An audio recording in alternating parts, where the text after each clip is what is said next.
Welcome to our series of videos that explore various aspects of implementing inquiry science in different science class situations. This episode looks at a Year 10 physics class using the remote access resource FARLABS. The 5 E's, engage, explore, explain, elaborate, evaluate, give structure to a constructivist, inquiry-oriented approach to teaching and learning. FARLABS, freely accessible remote laboratories, provide high school teachers and students with online access to scientific equipment for use in pre-prepared, curriculum-relevant practical experiments. This activity helps engage the students with the science inquiry skill of processing and analysing data, especially analysing patterns and trends in data and describing relationships between variables. The benefit of things like FARLAB for teaching students is that they allow us to take students on journeys that they could never do sitting in the classroom. But imagine when you're in a position when you can actually control and make decisions and ask questions. When you do that, you're in a position where students can actually take steerage of their own knowledge and learning.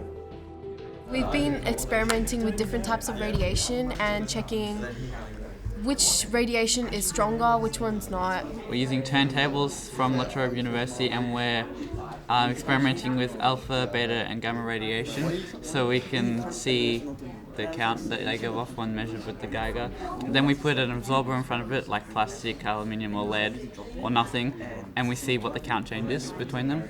So in this we're expecting to see with our different types of radiation, depending on what absorber we have in front of it, we're going to have either high or low numbers. They were really amazed that they were actually controlling something in another place. They just thought that was really cool. They didn't have to follow a set line of doing things. They could just go back, jump back and forward.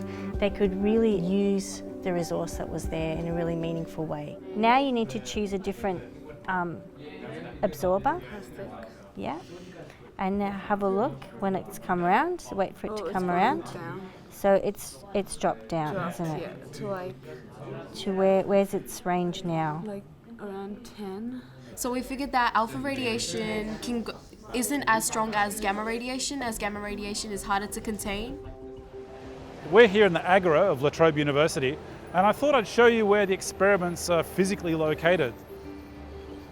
We've got 8 of each experiment, so students in classes can do them in little groups. We find that people don't always believe that it's not just a movie that's cut together.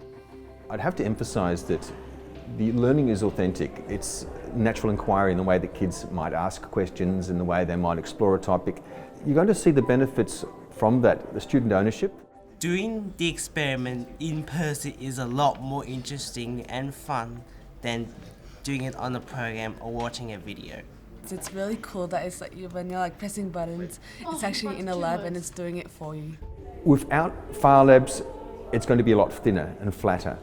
With FARLABS, you've made your lessons rich, you've made them relevant, you've made them meaningful, and I think also importantly, you've shown a link of a tertiary body that isn't just somewhere to go to when you finish high school, but it's a place of scholarly inquiry, questioning, growth and relevance.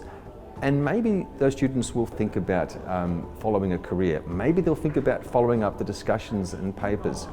But those things won't happen if you don't go. I would encourage students and teachers to certainly engage with things like FARLABS.